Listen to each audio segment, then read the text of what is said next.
अब यहाँ देखना, इनके शिष्य बहुत आए हमारे पास। अब उन्होंने जब तंग वंग होकर, क्योंकि उनके काम सिरे नहीं, सारे दुखी हो गए, जितने भी उनके भूत भी पूजा, प्रेत भी पूजा, श्राद्ध भी निकाला है, और सारी शास्त्र भी साधना करें।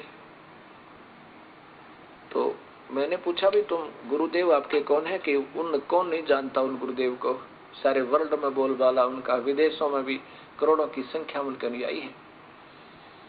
तो मैंने कहा आपका नाम लेने का नंबर फिर कैसे पड़ा?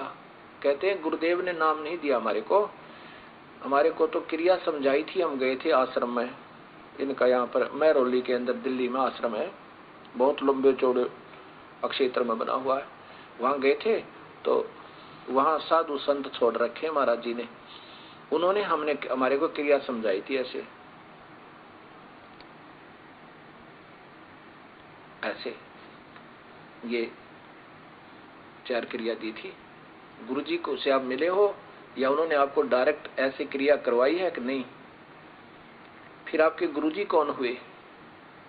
गुरुजी तो वो है जो प्रैक्टिकल करवावे और आमने सामने मंत्र देवे। गुरुजी बैठे अमेरिका में, वो तो बैठे अमेरिका में महात्मा जी, और नाम देव 3rd पर्सन, और गुरुजी वो, ये बहुत बढ़िया बात भाई।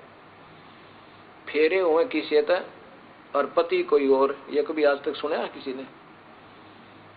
अब जो और संत अभी आए हैं भक्तात्मा हमारे पास, इस परिभाषा प्रभु की सुनकर, वो कहते हैं जी वो तो पहले तो ऐसा किया करते थे, अब तो स्वयं ही क्रिया बताते हैं, अब किसी के माध्यम से नहीं बताते। उनको पता लग गया होगा कि ये तो सब ऐसे ऐसे कहानी हो रही है और फिर ये तो मर्यादा भंग हो रही है, फिर वो स्वयं क्रिया देने लग गए। सच्चा भगत जी, परमात्मा ने स्पष्ट बोल दिया कि गुरु तो वो है जो आमने सामने बैठकर प्रैक्टिकल करवाए और आमने सामने बैठ करके नाम दीक्षा दे। परमेश्वर के रहते सहते मैंने आरएसएस गुंडों ने डीवीडी के द्वारा, टीवी के द्वारा 2009 से फर्जी नाम दीक्षा देने लगे। परमेश्वर बार बार कह रहे थे ये मंत्र गुप्त है, ये दास ही बताएगा, फिर भी इन्होंने डीवीडी टीवी के द्वारा पूरी दुनिया के सामने तीनों मंत्रों का पूरी तरह उजागर कर दिया। कबीर सागर सलाह भी परमेश्वर दिया, ये सब सबूत देखो, समझो, सोचो सच साहेब। वही बात सुन लो बच्चों, तुमने मेरी सीख पर, मेरी शिक्षा पर अमल नहीं करा, अब तो अपने लालच वश मेरे शिष्य बने रहे। पर मेरी बात सुन लो, मेरा काला मुंह मत करो। बोलो सतगुरुदेव की जय हो। पुण्यात्मा तुरंत समझ जाती है, और जो ढीठ आत्मा होती है वो नहीं मानते। उनको कितना प्रमाण दे ले, आंखों देख कर भी वो अपने अभिमान वश नहीं माना करते हैं, क्योंकि उनका स्वार्थ निहित होता है। वो परमार्थ नहीं मांगते, ना वो आत्म कल्याण चाहते हैं। जो लोग सत्य को देखकर भी स्वीकार नहीं करते, नतमस्तक नहीं होते हैं, तो वो इंसान नहीं, वो शैतान की संज्ञा में आते हैं। जानबूझ साची तजय करे, झूठ तेने और ताकि संगत है प्रभु सौपन में भी ना दे। जो पुण्यात्मा है इस पर इन प्रमाणों को देख करके उमंग करा रही है, परिवारों को भी साथ ले लेकर भगवान के चरणों में समर्पण कर रहे हैं, अपना कल्याण करवा रहे हैं। और जो दुष्ट टाइप इंसान है वो आंखों देख कर भी विरोध करते हैं, झूठ बोलता है, क्योंकि उनकी दुकानें बंद हो रही है।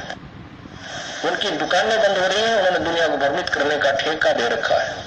उनको केवल अपना स्वार्थ दिखाई देता है, जीवों का कल्याण नहीं।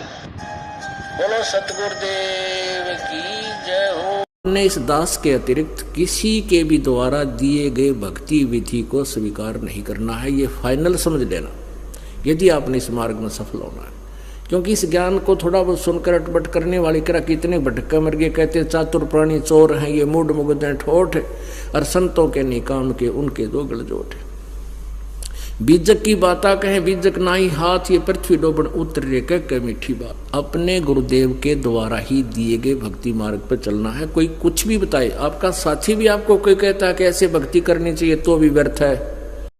आपका तो खुद भगवान आ जाना सामने, कबीर साहब, जब भी यकीन नहीं होया, क्योंकि 120 साल रह कर चले गए, 61-60 यहाँ छुडानी में रह कर वही परमात्मा चले गए, पर फिर भी हमारा यकीन ना।